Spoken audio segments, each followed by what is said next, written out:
para arrancar este sábado. Y también le damos la bienvenida a la doctora en psicología, Lucía Crivelli. Lucía, bienvenida, muchas gracias por estar acá con nosotros, que nos va a ayudar en muchas cosas, Claudio, que tiene que ver con la salud mental también, Eso ¿no? es, la doctora Crivelli es coordinadora de neuropsicología del FLENI. Gracias por invitarme. Gracias por venir. Gracias por venir, y la verdad que estábamos hablando del tema de la salud mental y lo que pasa en estos días y en esta cuarentena. Y doctora, le hago brevemente la primera pregunta y después Claudio seguramente va a profundizar en otros temas. Hablábamos antes de salir al aire del tema de que hay mucha gente que está padeciendo algún tipo de síntoma o de enfermedad declarada que tiene que ver con lo mental. Y que no va a los hospitales, a las clínicas por miedo, por temor. Sí, sí. Se ha notado un descenso muy significativo en la concurrencia a las guardias y también a los consultorios externos de los hospitales y de los sanatorios. Y es importante que la gente sepa que los sanatorios están preparados para cuidarlos, para atenderlos con el distanciamiento social que hace falta, que tienen el equipamiento que hace falta para poder atenderlos, y que es importante cuidar toda la salud, no solamente la que está relacionada con el coronavirus. Uno tiene que estar atento a los síntomas que tienen que ver con el coronavirus, que son peligrosos y son muchos y alarmantes, pero también tiene que estar atento a otros síntomas que pueden tener que ver con enfermedades de todo tipo. Mi especialidad es la neuropsicología, entonces claro, sé más por ahí de síntomas que tienen que ver con lo neuropsicológico, con lo cognitivo, pero es muy importante que sigan consultando al médico.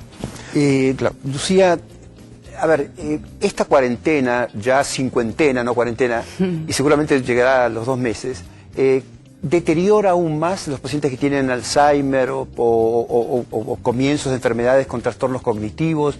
¿Los deteriora de alguna manera por estar encerrados? Sí, absolutamente, porque el aislamiento social es un factor de riesgo para el deterioro cognitivo. Digamos, la mala alimentación, la mala salud, como la diabetes y la hipertensión, la falta de ejercicio físico, como dije, la falta de contacto social y la falta de estimulación cognitiva son factores de riesgo para el deterioro cognitivo. Entonces, estar encerrado y estar en cuarentena, si bien nos protege contra el coronavirus, es un factor de riesgo. Es un factor de riesgo que deteriora otras patologías previas, por supuesto. Exactamente. Ahora, si yo quiero preservar o ejercitar mi mente mientras estoy en cuarentena, no es mi caso particular, obviamente, pero para la gente que nos está viendo, ¿usted ha creado o ha propuesto distintos ejercicios para mantenernos despiertos, en condiciones y no perder la cabeza durante la cuarentena? Cuéntenos uno de ellos, por ejemplo. Bueno, es importante no perder la cabeza durante la cuarentena. Para eso, una de las cosas más importantes es mantenerse orientado y, por ejemplo, poder hacer una diferencia entre los diferentes momentos del día, ¿no?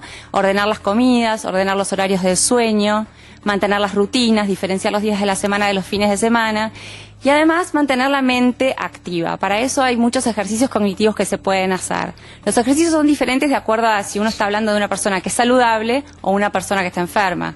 Digamos, una persona que está enferma, los ejercicios cognitivos en cuarentena tendrían más que ver con mantener el nivel funcional. Bueno, pero supongamos que nosotros estamos sanos. Sí, solo supongamos. Y le voy a pedir a Luis que preste atención porque nos va a proponer un ejercicio. Deja los papeles, Luis, soltá, por favor.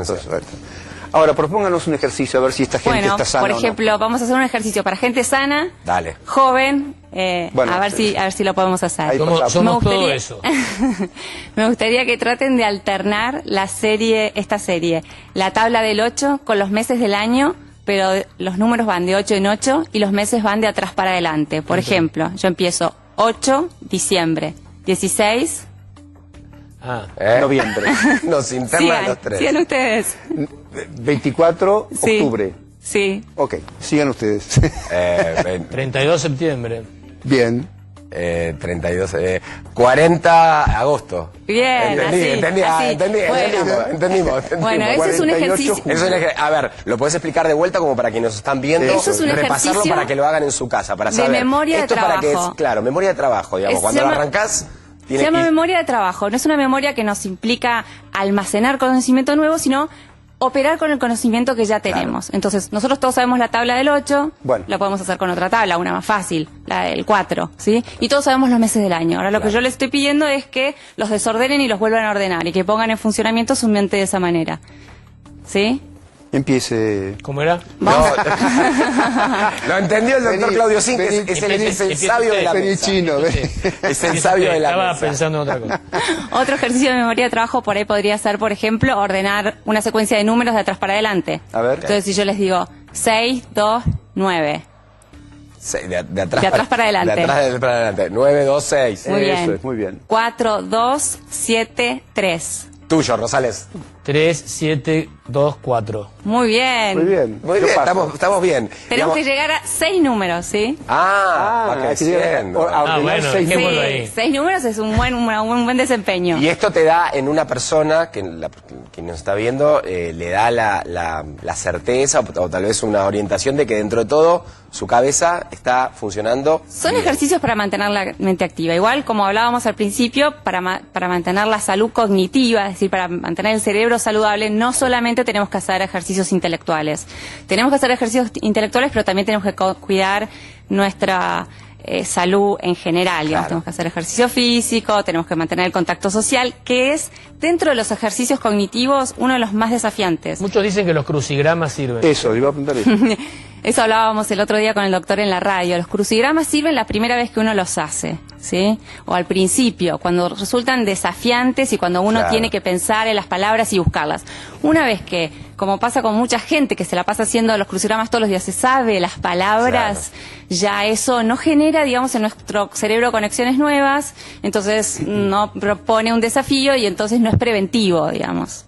¿Sí? Y los juegos, los jueguitos de computadora. Y los jueguitos de computadora, bueno, tienen como una doble mirada. Por un lado hubo estudios de resonancia funcional al principio de la década del 90 que pusieron de moda los juegos de la Play y todo eso porque lo que observaron en la resonancia funcional es que se activaban en el cerebro las mismas zonas que, digamos, que se proponían en la pantalla. Por ejemplo, si uno jugaba al fútbol, a la PlayStation, el FIFA, en el cerebro se activaban las zonas de jugar al fútbol. Entonces, pero como en el cerebro tenemos zonas para jugar al fútbol. En el cerebro tenemos zonas que programan nuestros movimientos. Entonces, esas zonas se activaban. Entonces, la gente estaba fascinada con estos estudios, pero después es nada más que una activación artificial que no va acompañada de una programación motora real, ni va acompañada del contacto con la naturaleza, ni con el ejercicio físico. Entonces también estos juegos promueven el sedentarismo y no son del todo recomendables. Bueno, ¿no? pero una cantidad de tiempo por día, eso un rato por día, sí.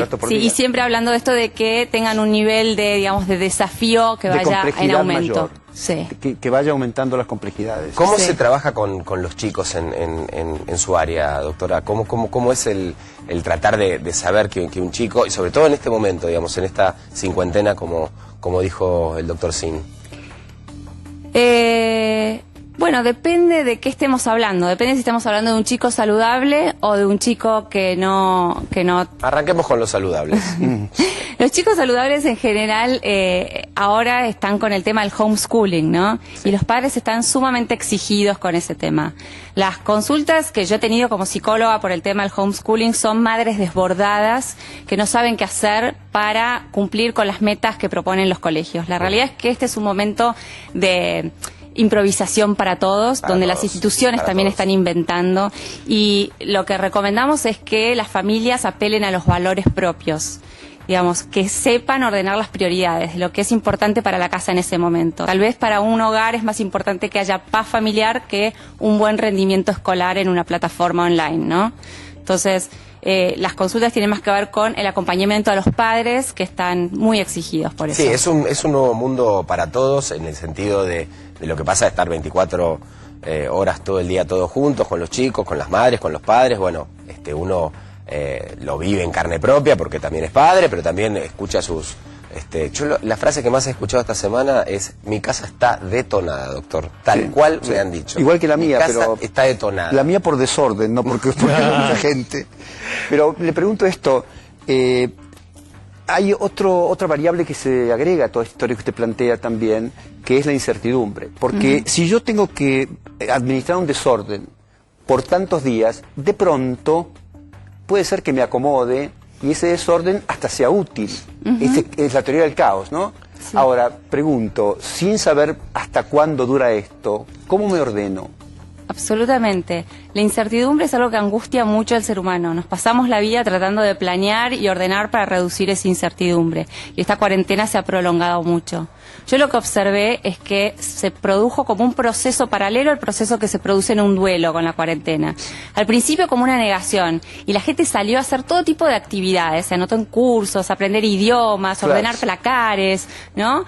Hacer todas cosas que tenía pendientes, como una sobrecompensación, hiperactividad. Luego esta negación apareció como un proceso de tristeza. La gente empezó a darse cuenta que esto iba para largo, que había un montón de proyectos que tenía planeados para mitad o final de año que se suspenden, que se postergan, que cambian de formato, y la gente empezó a sentir la tristeza. A esto tendría que sobrevenir el proceso de aceptación del duelo, ¿no? De pensar que esto va a terminar bien, de que vamos a salir fortalecidos, de que va a haber nuevos aprendizajes, pero la cuarentena se prolonga y estos procesos se van superponiendo y la gente se va confundiendo. Lucía, que a mí me digan, y esto lo digo otra vez desde un punto de vista absolutamente médico, que a mí me digan, bueno, si usted se porta bien y se queda en su casa, vamos a tener menos muertes. Eso me compensa, aunque parezca cruel lo que estoy diciendo, por supuesto, pero prima o predomina mejor mi situación personal a la del resto de la sociedad, porque yo estoy angustiadísimo, estoy en mi casa, no sé cuándo voy a salir, y resulta que todo esto lo hago para evitar presuntas situaciones de riesgo para los otros. Sí, sí, es así.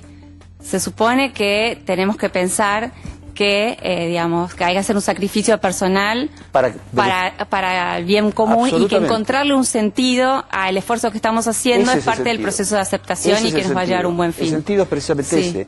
Lo que usted está haciendo es para que no se muera gente en Argentina. Esta es la idea.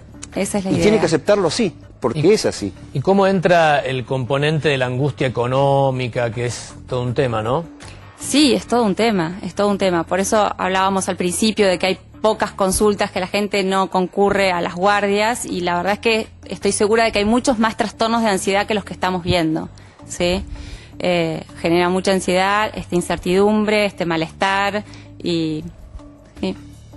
Bueno, en un ratito también le quiero consultar sobre esto, lo que estaba diciendo recién el doctor Sin, sobre qué expectativa y la esperanza. Creo que los anuncios del viernes del presidente de la Nación, de hoy, del sábado de Horacio Rodríguez Larreta, me parece que hay como una luz de esperanza, porque la verdad que la situación y las medidas son bastante, por lo menos más generosas de lo que yo esperaba, y bueno, tal vez eso sea la zanahoria que mucha gente espera como para... Pensemos que hay gente que va a volver a trabajar por primera vez la semana que viene, hay gente que va a volver a salir, y los chicos el fin de semana van a volver a salir después del día 20 que se... De 2 meses. De más, porque hay gente que está desde el día...